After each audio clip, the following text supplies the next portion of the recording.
Hello, everybody, and welcome to yet another edition of the Middle Georgia Spotlight. I'm your host, Jack Ellis.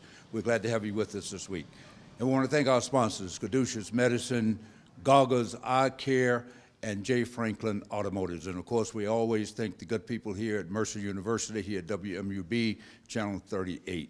This week in the Spotlight, well, let me say this. Since, Happy New Year, first of all. This is my very first show of this year. Ron Wildman, I'd like to thank him for sitting in for me while I was on a sabbatical in East Africa, and in particular in Uganda, where I serve as the Honorary Consul of Uganda. Having said that, we have endeavored to have people from the local area, from the state area, and throughout the nation, as well as international. So I'm proud to say that today we have our first international guest, Bobi Wine, who is, let me see how I would classify, I'll let him describe himself, but the way the public is he's known to the public as an entertainer, a politician, a freedom fighter, and of course, to himself and his family, he's known as a husband, a father, and of course, a freedom fighter here in Uganda. So we'd like to welcome in the spotlight, Bobi Wine. Thank you so much for joining us. Thank you very much, Jack, for having me. Now, as I set this up, I'm the Honorary Consul for Uganda. I'm appointed by the government, but I represent Uganda, not a party. I represent the country of Uganda. Yeah. So says the State Department, who gives me my credentials. So I want to put that out and make it clear. But you are part of the government, and you're also you're Ugandan. And you're part of the government because the people said you should be a part of the government. You were elected, you weren't appointed. Sure. The election was fair, so you came to the top from being an entertainer. What drove that movement? What drove you, number one, to get into politics, and what drove the success that you had, that landslide victory, first time out? First of all, I'm glad to be here. My name is Kyagulanyi Ssentamu, that's my real name, but when I got into entertainment, I adopted the nickname Bobi Wine. I do many things. I studied to be an entertainer, and I'm an entertainer, I'm a musician, songwriter, actor, and I also do other kinds of work, casual work. However, because I was dissatisfied of what's going on and I was tired of waiting for somebody else to come and fix it for me, I went into politics and I was elected into the Parliament of Uganda in an election that I will not describe as free or fair, because that's not the character of our elections here. It wasn't free and fair, but we overwhelmed the regime. There was a lot of intimidation. The president invested more than 8 billion shillings to make sure he buys the voters, but we overwhelmed the regime, and I turned out to be the member of parliament. Well, first of all, let me congratulate you as a former elected official myself, those of you in the Middle Georgia area aware of that, being the first and only black mayor of my city after many years of struggle. But so I understand what it is to be in politics and how gratifying it is, especially when the people put you in politics, not when the special interests, but the people, the grassroots, put you in politics. What is going on in Uganda right now at the grassroots that caused this type of, we would call it what they had in the Arab, in Northern Africa, the Arab Spring. We'll call it, maybe this is the African summer, and it gets pretty hot in the summer. So what is driving this here in Uganda, especially with young people? My overwhelming support, and indeed the support of many other leaders that share the same mindset with me, is evident of the sentiment on ground, the sentiment of despair, the sentiment of frustration. Uganda is primarily a young country where we have more than 80% under the age of 35. That means more than 80% of our population is younger than me, although I also consider myself a young person. And indeed, it is that percentage that is over 80% unemployed. The exclusion has been rampant and all that. So the Ugandan people, mainly the young people, are speaking out They're speaking out through the leaders, although they are limited with leaders. So the people are speaking out in all ways they could, and that explains my rise. But again, it explains the constant fear of the regime. So what's going on in Uganda today is the effort by the government to make sure they crush any voices of dissent, both politically and socially. Well, this show will be airing just at the weekend celebration of the Dr. Martin Luther King Jr. holiday. And when I think of Dr. King, of course, a young man, died at 39, struggling for the people, died in Memphis, not died, was assassinated in Memphis, Tennessee, at the age of 39, there to help garbage workers, the least of the people who pick up your rubbish that you throw away. He was there helping them, even though he had a PhD, and he was a young man. You are a very young man. Some people say that young people should, Nelson Mandela happened to say, you're never too young to lead, and you're never too old to learn. So, and Dr. King had had the success as such a young man, and he was speaking truth to power. And I definitely don't want to talk about Dr. King's demise when we talk about you, sir, but are you prepared to go all the way? Dr. King gave the all for the struggle and was prepared to do it, and said at once in one of his speeches, if a man hasn't found something he's willing to die for, he's not fit to live. Are you on that type of track? I definitely agree with Dr. King. All over the world, Dr. King continues to be the inspiration, to be the embodiment of the values that we fight for. Now, the only difference is that Dr. King and his colleagues were being oppressed because of their color. Yeah. It is even worse to see that in Uganda, even after the end of colonialism, we are being colonized by our fellow black people, who are being oppressed by our fellow black people. And that is absurd. However, with constant reminders and inspirations like Dr. King, like Nelson Mandela, we realize that a life that is not lived free, a life that is not lived freely, is not worth living. And indeed, Nelson Mandela told it to us when he said that he has always cherished the idea of liberty and freedom. There's an idea that he's hoping to live for, but if necessary, it's an idea that he's ready to die for. I said it personally some while ago after being arrested and tortured by the military, which is supposed to be Your government.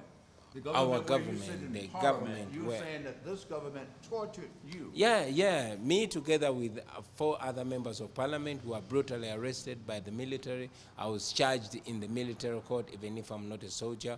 And I was framed. The government said that I had 2 machine guns, a claim that they later dropped. But however, I said it, that this and more, we expected it in this struggle for dignity and life, okay? I said it, that we must get our freedom or we shall die trying to get our freedom. But let's be clear that, like Dr. King, you're a nonviolent person. You don't believe in guns. You don't have guns. You don't believe in that. This is not an armed struggle. This is a political struggle, a struggle of wills and the will of the people. Is that what we are? Sure. This is completely a nonviolent struggle. We don't believe in violence. When I was 4 years ago, President Museveni took over power with a group of young people using guns, but it shouldn't be noted that Uganda lost more than 500,000 people. More than 500,000 people were killed in the war started by President Museveni because he was promising better. 33 years later, he does not want to be reminded of the things that he said. It's remembered that on the day when he sworn in as president, as ex-rebel chief, he said Africa's problem, and Uganda in particular, are the leaders that overstand power. 33 years ago, when we people like myself, who were 4 years old when he came in, were fathers and soon to be grandfathers. So we despise violence. We want to differ from Museveni because we believe that a change that is peacefully attained and a change that people get together as a people is a change that will never be personalized and owned by one person. because President Museveni gained power by use of force and violence, by using the gun, that is what has made him hold us hostage. Yeah. Now, of course, we're talking about at the bottom of all of this, we have high unemployment, especially among young people.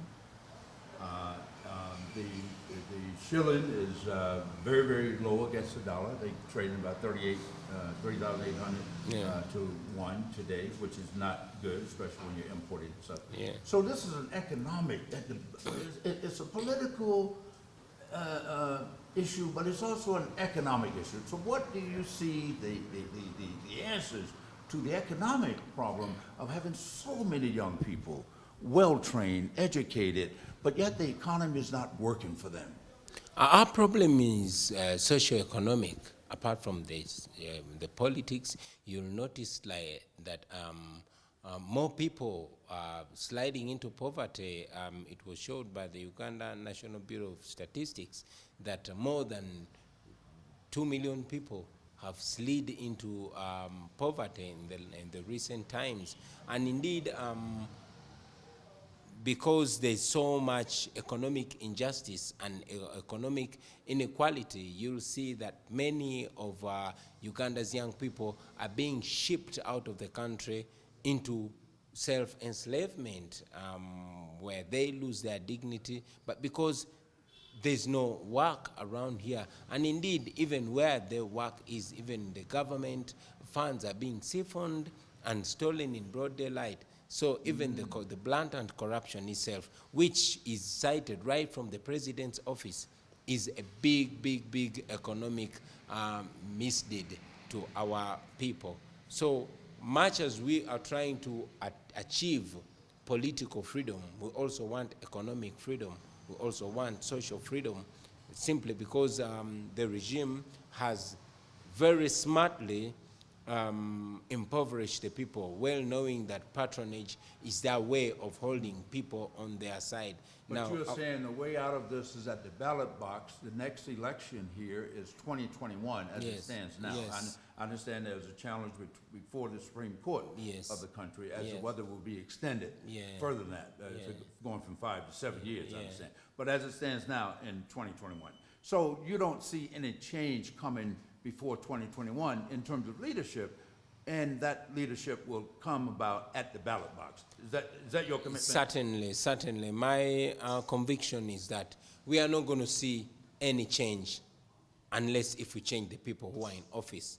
Because much as we have a constitution, much as we have the law, much as we have institutions, they don't function because all power has been concentrated in the hands of the president, which president goes ahead to use it as a patronizing weapon, employing only his family members and only his tribe members and close friends. And that is all that we can change at the ballot box. Why? Because we believe that if we sensitize all these people to come out and speak through their voice, they will put an end to the corruption through their vote.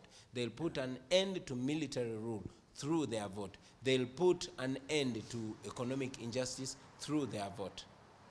Well, let's say one thing. I don't know how much time we have left, but not much. But Uganda is a beautiful country, Yeah.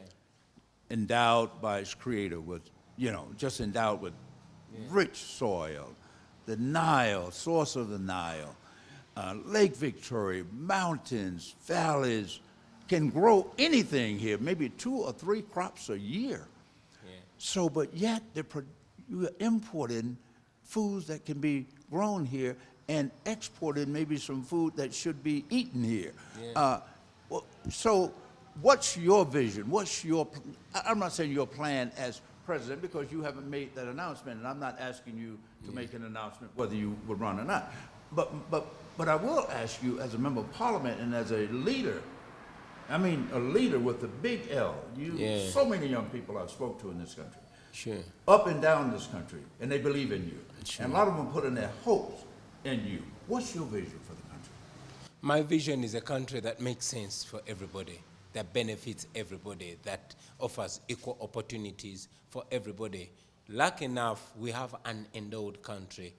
Originally, Uganda has always been an agricultural country, and agriculture has been supported in the past, supported even better during colonial governments, you see. So if we want Uganda to function, then we've got to make it possible for the rural people by empowering their agriculture. We are going to make life fair for all people. We're going to make, all people accountable. We're going to make, put in place ways that make people benefit from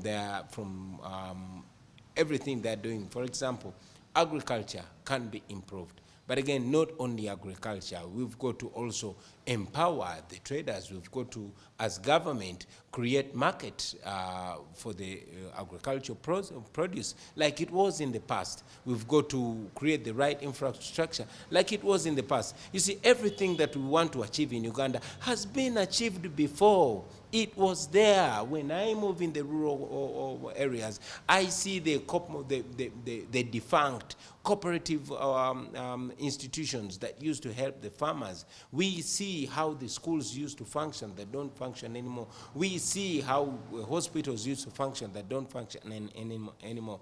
So we believe that just by retracting our steps, by looking at the mega plan and how it used to work, we can reinvent it, we can re-accelerate it, and we can make it work again, because it has ever been functional.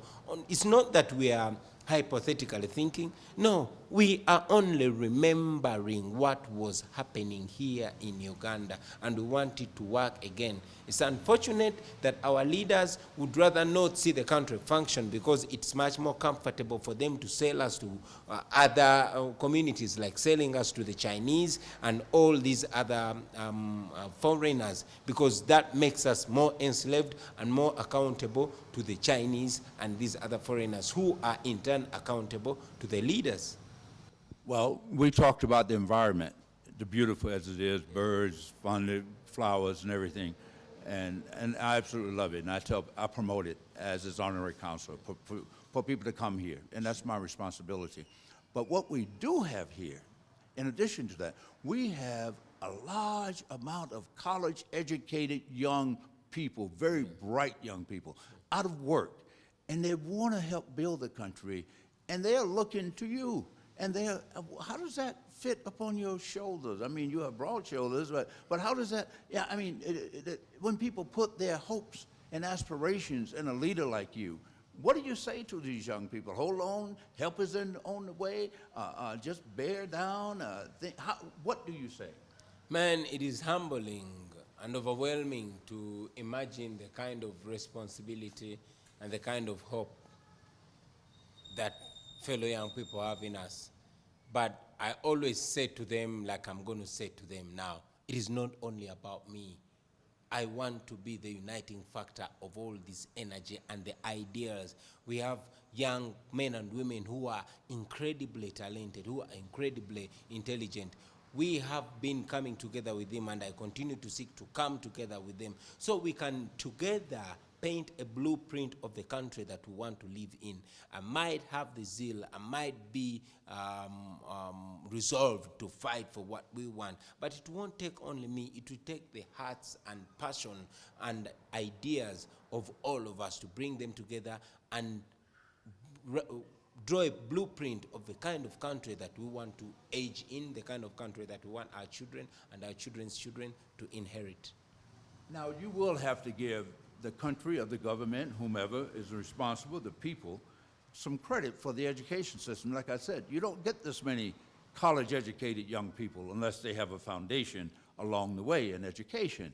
So would you give the current government credit for having built a good education system, but just not having jobs for people once they get educated? How do you rate the government on those who are responsible for the education of this country? I would differ from you, because it has been like that. Ugandans have always been intelligent, and indeed, looking at our past, Ugandans have always been educated. Yes, many more Ugandans are educated because we are much more, but even looking at the quality of education, our people have been mainly educated to be job seekers, not job creators. Unlike countries like Cuba and all these other countries, Uganda, we do not export skilled labor. We export unskilled labor. It is so embarrassing to see that we export housemaids and house helps instead of exporting engineers. Where are they primarily being exported? I understand to the Arabian Peninsula? Yes, yes, because the Arabian Peninsula wants low-level work. They're providing jobs. Exactly. So you're saying this is almost like forced labor or forced slavery? This is more like forced slavery because we know, we get reports of what our sisters and brothers are going through, the kinds of physical and sexual abuses that they are enduring. But again, they don't get help from the government because they are treated more like a good riddance from Uganda. So I would not really credit the government for the kind of education they're giving our people. I strongly believe that considering the huge number of young people we have, we could skill them. And if we're to export labor, we should export skilled labor. Just like we import the Cuban doctors, we should be exporting Ugandan doctors and Ugandan engineers. Well, obviously, we are almost out of time, I understand. And for those of you who are just joining us, of course, this is the Middle Georgia Spotlight. I'm your host, Jack Ellis, but we're coming to you today from Uganda, Kampala, Uganda, the capital of Uganda, a country that I serve as an honorary consul.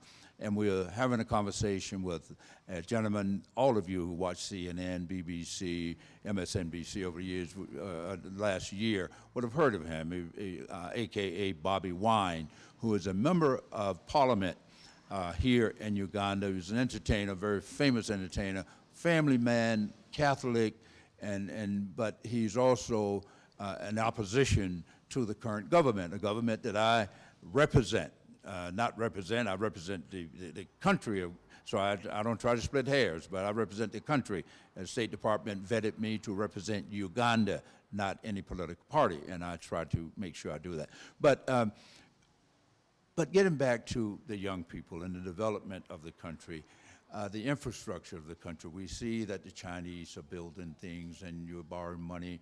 You're on the cusp of pumping oil. Will be coming out of, it's here. It's just a matter of getting it out of the ground into the refinery and out to the ports, and money will start flowing. How will that affect this country 10 years from now, 20 years from now? I'm worried that what was supposed to be an oil blessing could otherwise turn into an oil curse. That's if it's not already turned into a curse. We have a president who has been in power for 33 years and counting. But again, it's the same president that makes an assertion like, this is my oil. So we have a president that actually is convinced that he owns the country's natural resources. So the more we are exposed to natural resources, is the more terror we are exposed to, because wherever there's a natural resource to benefit from the country, there is danger at the hands of the president. Back to the economy. I look next door to Rwanda, small country, 2.5 million people. Obviously, have the challenges. Doesn't have the kind of challenge that Uganda has. But what do you got? 40 million people here. Yeah, we got over 40 million people. But you're in the center of the action. You're bordered by DRC. You're bordered by Burundi, Rwanda, Kenya, Tanzania, and who else did I miss? South Sudan. So you're not a landlocked country, you are a land-connected country. That means you're connected to all these other countries, and you have the production capacity. What's the export to those countries, and what's the potential, and what's being done about it to maximize those potentials? Well, our potentials have certainly not been maximized because we've not made those efforts as government. It is clear that the biggest preoccupation of the regime in Uganda is to maintain the grip on power. And that is why we've not had any railway connections with our sister nations, with our neighbors. We've not had any moral connection with our neighbors. And even recently, when we were trying to connect as young people from across the borders, you realize that our fellow leaders from Kenya were blocked from entering Uganda because they are seen as a threat. So our government here in Uganda is operating more on fear than on hope. They are scared of the connection with our neighbors because they think that we will be inspired by the change that is going on in various countries like Kenya. These people are changing leaders DRC every right night. now, we have an election Yeah, as we DRC speak. there's an election, and Tanzania there's an election. So the regime here would rather have us locked, would rather make us believe that we are landlocked rather than believing that we are land connected. Well,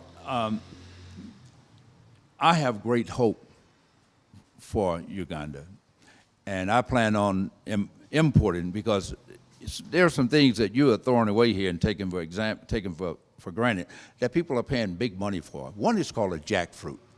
And my name is Jack, so I really love that fruit. I was introduced to it here. So I'm going to start importing jackfruit from Uganda. And I've got to figure out whether I'm going to do the value addition, and that is taking whether I'm going to compensate the weight for the expense of manufacturing or what have you. But jackfruit in the States right now, and I want you all to, those of you who haven't tasted jackfruit, I want you to taste it. Not only is it tasty, but it's so full of nutrition and vitamins. Almost every vitamin and mineral is in that fruit, and it has the name of Jack. So those of you who don't like me or my political bent, you probably won't buy the fruit, but you should buy it anyway because it's good for you. And so I'm trying to decide. I'm not asking the government for a penny. I just see an opportunity, and I want to partner with some young people here to import jackfruit because jackfruit is becoming a big thing, and no one knows where it comes from, but I know where it comes from. It's grown locally in everybody's backyard around here. So things like that. Do you set up a fund to help young people, say a young entrepreneur would come with this type of idea, so but I need to manufacture, here's my business plan. I'm looking at two business options. Either I import the whole fruit before I process it and don't create jobs, or I cut it here and get the fruit out and package it properly and refrigerate it and ship it and add these values, or what do I do, and where can I go to get some resources? Do you all have that type of resources together? Yeah. As parliament, as a government? Yeah. Besides Uganda being enormously endowed with natural resources, like you say, we have fruits. Man, it's amazing how many fruits or foods we have. Right, on the ground, Many times I'm convinced to believe that this is the true Garden of Eden. So do I. However, And I've said that before. I truly believe it. great. But that being said and that being known, we know that our problem is not the people, because everything is there. You'll note that Uganda was recently ranked the most entrepreneurial country. You know, this is where the biggest number of businesses are started. But again, this is where the biggest number of businesses fail. 90% of the businesses don't see. To the people not creating job creation. The unemployment rate is very high. Yeah, unemployment among rate. the youth. Exactly, it is And high. the youth is a big part of the population. I agree with you. And this is because most of the businesses don't see their 5th birthday. Why? Because the government, the leadership does not make it any easier. This is the only country where you're going to be taxed for just starting a business or for registering a business. And that, on that, there's a bill, a startup bill that I hope to introduce to Parliament, hoping to address the challenge. However, I must also note that our Parliament has constantly degenerated into only a talk show, because much as we talk about these things, much as we resolve it, A talk show or a reality show, which would it's more of just a talk show, because everything that we resolve. all talk and no action. Is that what you're accusing the body that you sit in? The people sent you from the north, from the central region to represent them and their concerns, and you're saying that your colleagues are. I'll say that because that is the truth. If we go and talk about things and resolve on behalf of our people, and then what we deliberate is not respected, If I don't call it a talk show, I beg to find a better word to use. Recently, when I was blocked from constitutionally practicing my profession, I went to Parliament, and Parliament resolved that it was illegal and unconstitutional for the police to stop me from practicing my profession. Guess what? The resolution of Parliament was disrespected. And not only that, I mean, sometimes we are always sometimes we're in Parliament deliberating, and the military will attack Parliament and beat up all members of Parliament, you know. That's not funny. But That's not funny at all. Exactly. I was taken aback, and some people, my friends, a lot of my friends in Atlanta called me and teased me about it. You represent this country? Yeah. Did you see what happened? Because it was all over just like you have been all over the news nationally and internationally. I was in Atlanta, and I saw you on the National Press Club in Washington. I was in Washington. I saw you throughout the Washington Post, and you were all over the news about some people were pressing the U.S. government, the State Department, to cut back funding for Uganda until you were treated fairly, until they had a full investigation of your arrest and or torture. But yet, and you were freed, you were arrested. I want to make sure I'm trying to let people know what type of person when I say what type, the caliber of a man we have on our program this week. And you were ultimately released, but claiming torture. When I say claiming, because the government said otherwise, and so you claim torture. I didn't examine you, but you know your body, and you seem to be an honest fellow to me. So if you say you were tortured, who am I to say you weren't tortured? But where is that now? Is that in the courts? Has that been resolved? They have dismissed it? Where are we with that? Well, I beg to inform you that Uganda is a country, Uganda under Museveni is a country where despicable things will happen, and they are swept under the carpet. Many high-profile people have been murdered in broad daylight, and no single report has been given. On the day when I was tortured, I was brutally arrested, and my driver was killed. It was an assassination attempt on my life. And no sooner had I walked out of the car that the military, particularly the section of the military that's charged with guarding the president, the Special Forces Command, they fired at my driver. They murdered my driver in cold blood. And guess what? The president tapped them on the back. No single report has ever been released. Not only me, many other members of parliament were tortured, but no report was given. So that is, in a way, trying to answer your question, that no report is ever going to be given by the government of Uganda about the brutal torture. Now, in the U.S., the Congress has the power to investigate something like that, especially when it happens to a sitting member of Congress. You know, they would have a select committee, and they would do a full investigation. Has Parliament do that? First of all, does your Parliament have the power to form such investigation? And if so, have they? And if not, why not? Ideally, they are supposed to have that power. As per our constitution, the parliament is mandated. It has those powers. But, like I said, Uganda under Museveni is an illegal entity, okay? Uganda under Museveni is a lawless state because the president himself, using his mouth, told the parliament that even if they investigated, they could not do anything to the army. This was the president of the country telling off the parliament of the country. So it is important for us to first and foremost realize that we are in a country of lawlessness. And this is a country that the U.S. government supports with hundreds of millions of dollars a year for defense forces working in Somalia, where Uganda has so many soldiers. I think the largest amount there, supported by the U.S.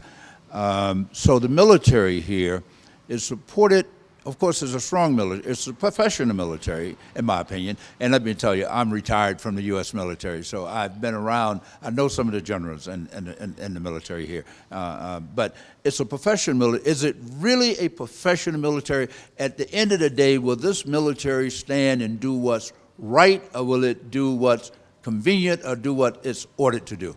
First of all, our military is not conducting itself in a professional manner. It's a sectarian military. It's a brutal military. These are the same soldiers that brutalized me, you know. So it's certainly not professional at all. It is sad that the U.S. government invests millions of dollars, hundreds of millions. I'll be meeting with the ambassador as we tape in here 2 days from now, and I'm going to have some of the things that you were saying here. I'm going to bring it to our attention. I'll also mention this, that President Museveni has presented himself to the international community as the only beckoning of hope, as the only anchor of stability in the Great Lakes region. And that is how he has been able to blackmail the country and also lie to the international community.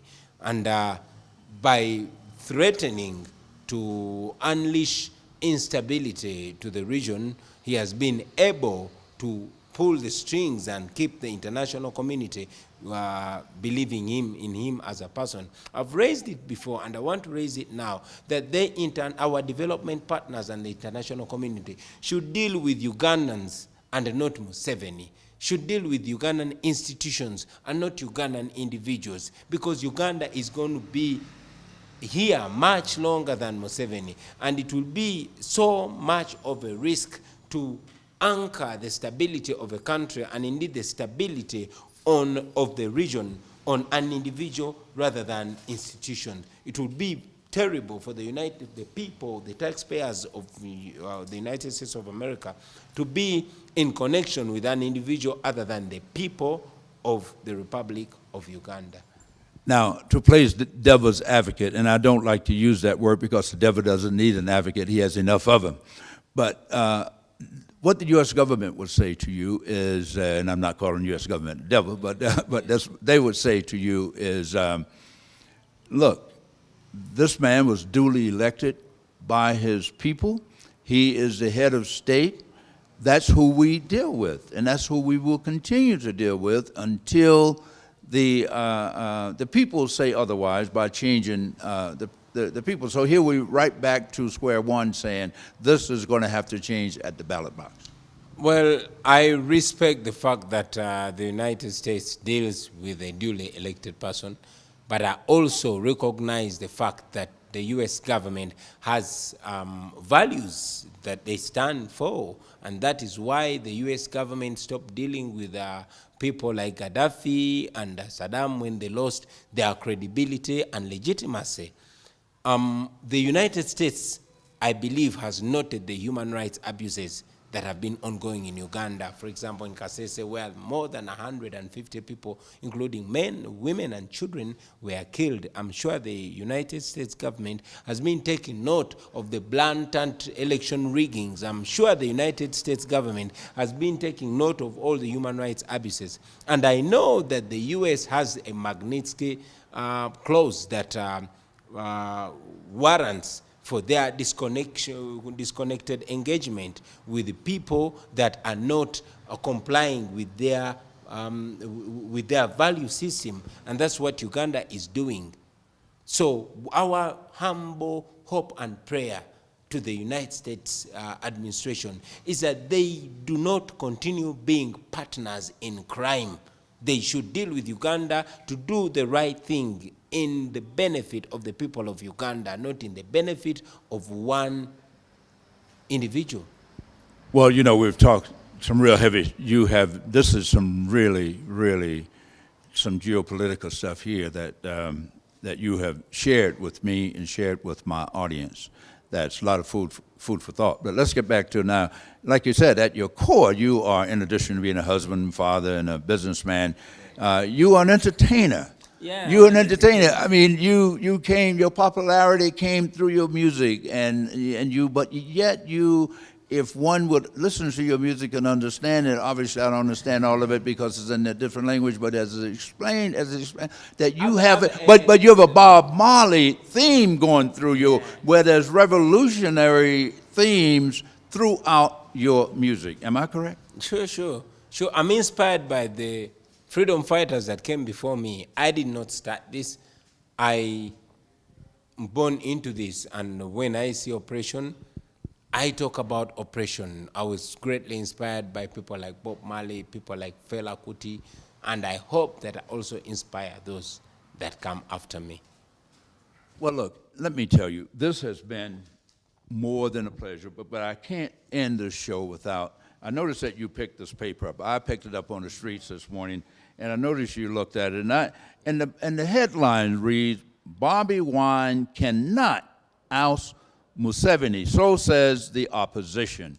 And we see that, maybe we can get a shot of that. And I'm not saying you believe everything you read, and obviously we're not going to say it's fake media, but that's what's out there, and that's what some of. So, but I guess from what I hear you saying, that it's not about Bobby Wine defeating President Museveni. It's about the people. Exactly.